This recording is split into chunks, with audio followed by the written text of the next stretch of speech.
차기 대권 비호감 1, 2, 3위는 누구? 자, 어제 이 시간에 차기 대선 주자 선호도 조사 결과 전해드렸습니다. 이어서 비호감도 조사 결과도 발표됐는데요. 오재 기자, 네. 지난번 조사 결과 발표됐을 때는 윤석열 전 총장하고 추미애 전 장관하고 0.1%포인트 차이, 거의 공동 1위였어요. 네. 이번 조사에서는 어떻게 됐어요? 네, 격차가 4%포인트 정도로 좀 늘어났습니다. 윤석열, 벌어졌어요. 추미애 두 사람이 벌어졌어요. 네, 순위는 그대로지만 말이죠. 대망론까지 불고 있는 지지율 1위 윤석열 전 총장, 그런데 알고 보니 계속 비호감입니다. 대통령감이 아니라고 생각하는 인물에도 23.9%로 1위를 차지한 건데요. 네. 공교롭게도 윤 전 총장의 유명세를 높여준 인사, 이 추미애 전 장관이 지금 바로 뒤를 잇고 있습니다. 그런데 지난주랑 비교하면 말씀하신 대로 격차가 조금 좀 생기고 있고요. 이 밖에는 이재명 지사, 임종석 전 실장 순으로 나타났습니다. 사실 비호감도도 민심을 보다 더 정확하게 파악하기 위해 여론조사를 할 때 지지율과 함께 같이 물어보는 항목이기도 한데요. 전문가들은 인지도가 높으면 비호감도도 높을 수는 있지만 비호감도가 높은 대선 주자들은 본선 경쟁력에 좀 문제가 있을 수 있으니 예의주시해야 한다, 이렇게 조언하고 있는 상황입니다. 윤지영 기자, 이 네. 차기 대권 주자 여론조사 이렇게 보면 여러 인물들 나오잖아요. 네. 윤석열 전 총장이나 이재명 지사는 그렇다고 하더라도 지금 추미애 전 장관 여기 있죠. 추미애 전 장관, 네. 임종석 전 실장 계속해서 거론이 되는데 이분들은 대권 행보들이 있어요. 네, 대권 주자로 거론이 되고는 있지만 뚜렷한 대권 행보는 없는 상황입니다. 이 비호감도 2위를 기록했던 추미애 전 장관은요, 이 선거 전까지, 보궐선거 전까지만 해도 SNS를 통해서 3, 4일 간격으로는 글을 올리면서 그래도 자신의 입장을 밝혀왔는데요. 그랬죠. 이 선거 이후에는 활동이 급격하게 뜸해진 상황입니다. 다만 세월호 7주기였던 지난 16일에 추모의 글을 올리기는 했습니다. 임종석 전 실장의 경우에는 이 대권 출마를 고심하는 것으로 전해지고 있는데요. 임 전 실장의 측근에 따르면 이 5월 2일에 민주당 전당대회가 있잖아요. 이 전당대회를 지켜본 뒤에 이 공식 입장을 밝힐 것으로 보입니다. 임종석 전 실장도 대선에 나설 가능성이 있다. 5월 2일 전당대회 이후 한번 봐야 되겠군요. 네. 이동석 기자, 우리가 김종인 전 비대위원장 소식 엄청나게 많이 전해드리잖아요. 그런데 어제 또 한 언론 인터뷰를 했던데 윤석열 전 총장 또 언급했더라고요. 네, 그렇습니다. 김종인 전 비대위원장, 국민의힘을 이끌던 사람을 의심하게끔 이런 말을 하나 싶은데요. 네. 이번엔 국민의힘을 흙탕물에 비유를 했습니다. 흙탕물이요? 예, 윤석열 전 총장이 정동되지도 않은 곳에 불쑥 들어가게 하겠냐. 그러면서 흙탕물에서 같이 놀면 똑같은 사람이 된다, 이렇게 말한 건데요. 그러면서 백조가 오리밭에 가면 오리가 돼버린다며 국민의힘을 아예 평가절하해버렸습니다. 김 전 위원장은 외부의 대선 후보가 정치 세력을 갖는다면 되려 국민의힘이 합세할 수도 있다고 평가를 내놨는데요. 윤석열 전 총장을 중심으로 한 야권 결집 가능성을 시사한 겁니다. 국민의힘을 향해선 계속해서 독설을 내뱉고 있지만요. 윤 전 총장을 향해선 가능성이 있다고만 말하고 있습니다. 윤 의원님, 거대 야당이 윤석열이라는 한 인물을 중심으로 모일 가능성, 김종인 전 비대위원장이 예상을 했는데 이 예상 어떻게 보세요? 흔히 영어로 이 톱다운, 바텀업 이런 얘기 하잖아요. 네. 그러니까 정당이 바람직한 건 바텀업이어야죠. 당원들의 뜻이 모아져서 그 당 내에서 지지와 인기를 끌어모으는 사람이 리더가 되고 그 사람이 결국 대선 후보까지 되고 대선에서 승리하면 정당 정치가 진정으로 구현이 되는 겁니다. 네. 그러나 반대로 위에서부터 아래로 내려온다. 이거는 우선 정체성이 맞아야 되지 않습니까? 그렇죠. 그러니까 윤석열이라는 지금 야권의 잠재적인 후보, 지지율 1위라고 나오는 이 후보가 지금 제1야당과 손을 잡는다면 과연 그러면 그동안에 보여줬던 여러 궤적들 속에서 이 집단과 이 개인이 정체성이 얼마나 맞느냐. 이게 우선 첫째 넘어야 될 과제일 거예요. 그걸 두고 아마 여러 군데에서 잡음들이 생길 겁니다. 네. 윤석열이라는 개인은 제1야당이라는 조직 그리고 다수의 당원 이걸 얼마든지 활용할 수 있다. 좋은 점은 뭐냐? 시간이 없잖아요.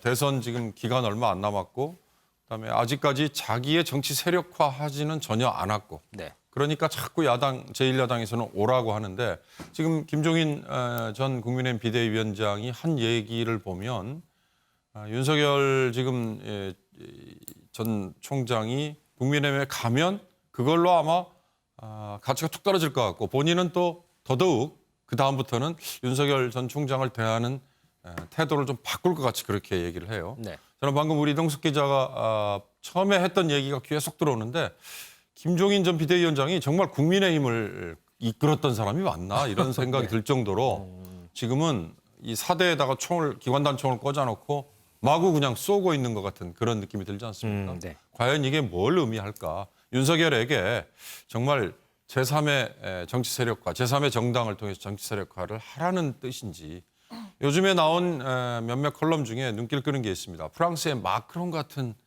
행보를 한번 취해봐라 이런 얘기 많이 해요. 네. 마크롱이 대통령 당선된 게 2017년 5월입니다. 근데 2016년 4월부터 라마르쉬라는 전진이라는 뜻의 정치 세력화해서 소규모 정당을 만들어가지고 진짜 1년 정도 만에 해내거든요. 네. 거기는 우리하고 좀 비슷하다고 할 수 있어요. 사회당과 공화당이라는 두 당이 계속해서 양축을 이뤄왔죠. 네. 근데 그 두 당이 다 국민으로부터 외면을 당했어요. 그래서 오죽하면 극우 정당인 르팽이라는 사람이 이끄는 그 딸이 결국은 나중에 마크롱과 경쟁을 했는데 그에게 지지가 확 갔단 말이죠. 그러니까 그 기존의 두 정당이 국민으로부터 외면을 당하고 있다는 그 점을 지금 노리자는 건데 과연 그게 시간이 부족하다고 얘기했는데 그게 될까? 김종인 비대위원장은 지금 그걸 자꾸 유인하는 것 같아요. 본인은 거기에 또 전문 CEO 같은 역할을 또 하고 싶어 하는 것 같고 네.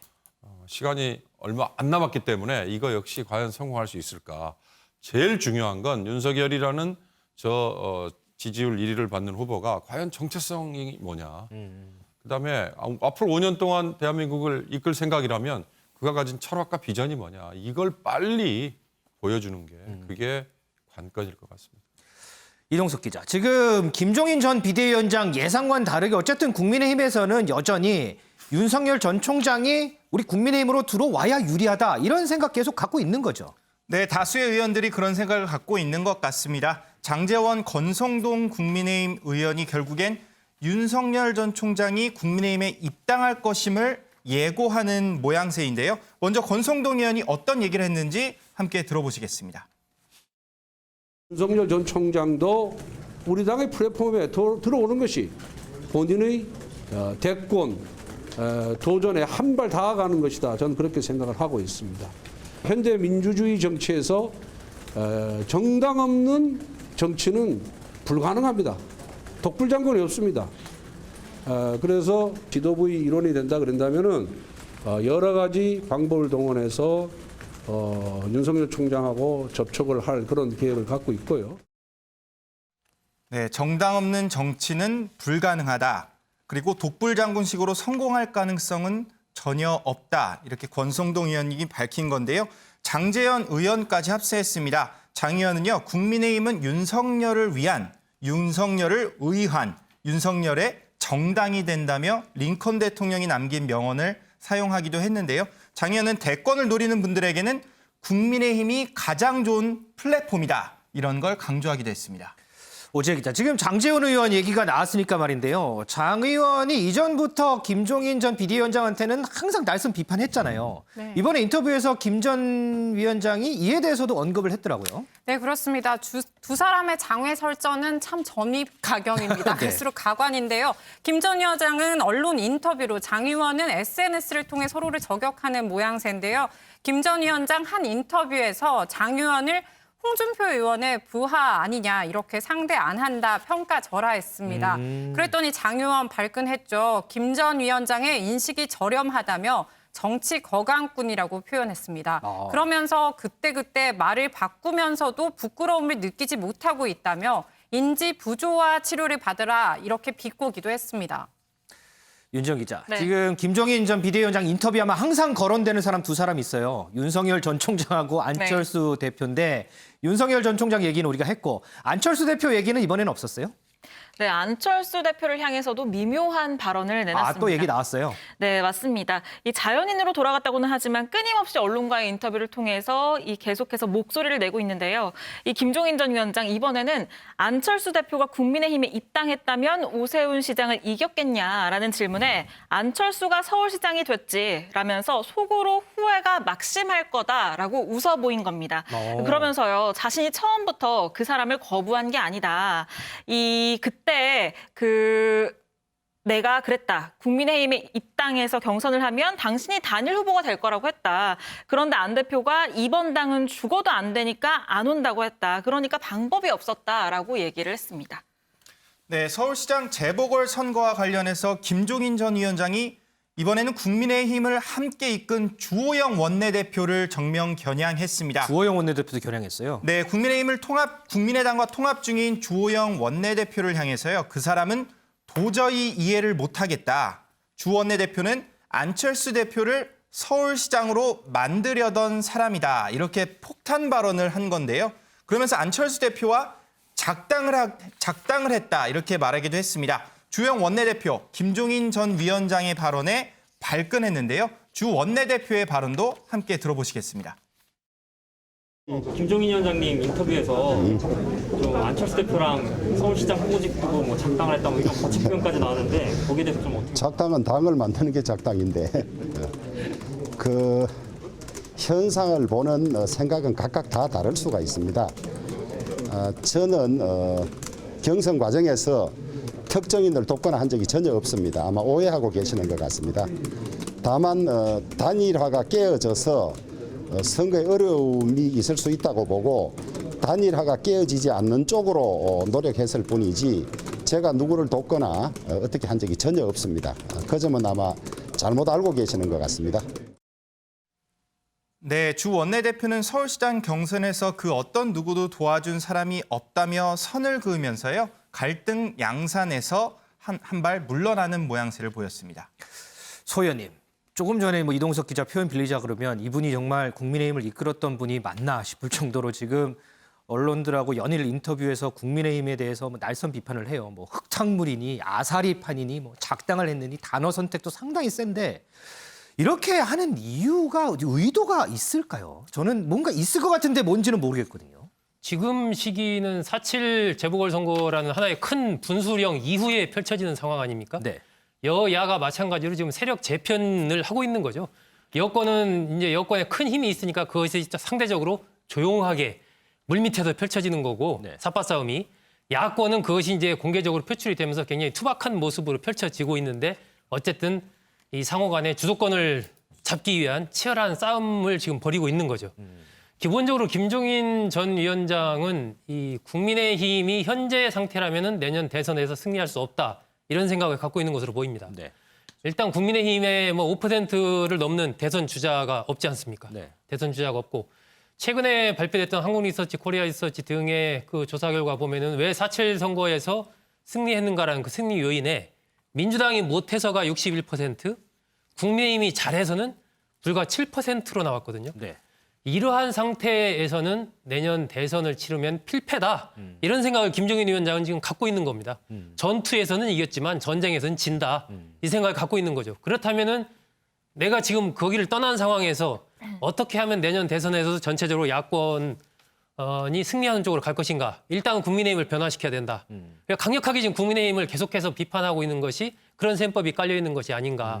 결국은 야권 재편의 핵은 윤석열 전 총장에게 달렸다라고 보는 것이죠. 그렇기 때문에 지금 상황에서 윤 전 총장이 국민의힘으로 바로 입당하는 식은 국민의힘도 망하는 거고 윤 전 총장도 망하는 거고 내년 대선의 정권 창출도 물 건너가는 거다라고 김종인 위원장은 판단을 하고 있는 것이고 그렇기 때문에 일단 국민의힘을 강하게 비판을 하면서 윤 전 총장을 이른바 삼지대로 해서 더 몸집을 키워가지고 그것이 성공을 하면 그 95년도에요. 그 김대중 전 대통령이 새정치국민회의를 창당을 합니다. 네.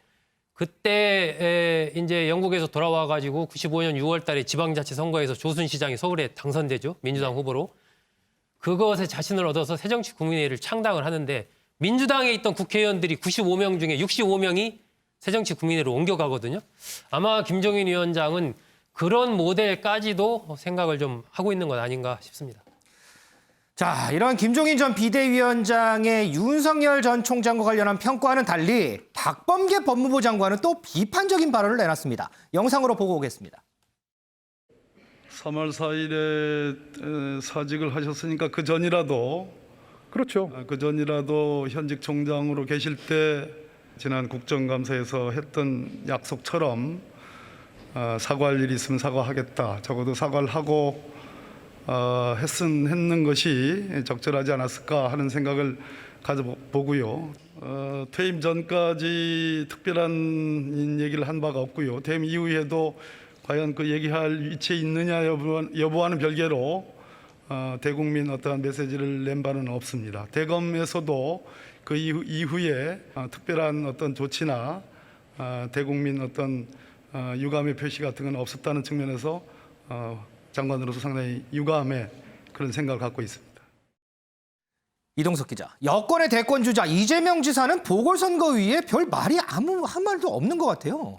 네, 한동안 침묵을 이어왔었죠. 이재명 경기지사 재보궐 선거가 끝난 뒤에 12일 만에 SNS를 재개했습니다. 아, 글을 올렸어요? 네, 이 지사는 재보궐 선거가 끝난 직후 준엄한 결과를 마음 깊이 새기겠다며 그동안 말을 아껴왔었는데요.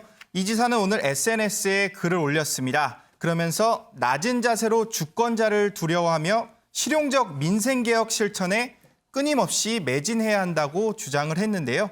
이는 더불어민주당의 쇄신 방향을 제안한 겁니다. 그러면서 깊은 성찰이 필요하다고 강조를 했는데요. 이 지사는 오늘 국회를 찾기도 했습니다. 오늘 국회를 찾아서는요, 재보궐 선거 참패 요인에 대해서 부동산 대책을 언급했는데요. 그러면서 문재인 대통령의 메시지가 정답이다, 이런 말을 했습니다. 바로 문재인 대통령의 지지층 확보에 나섰다는 분석이 나오고 있습니다. 12일 만에 SNS에 글을 올렸군요. 알겠습니다.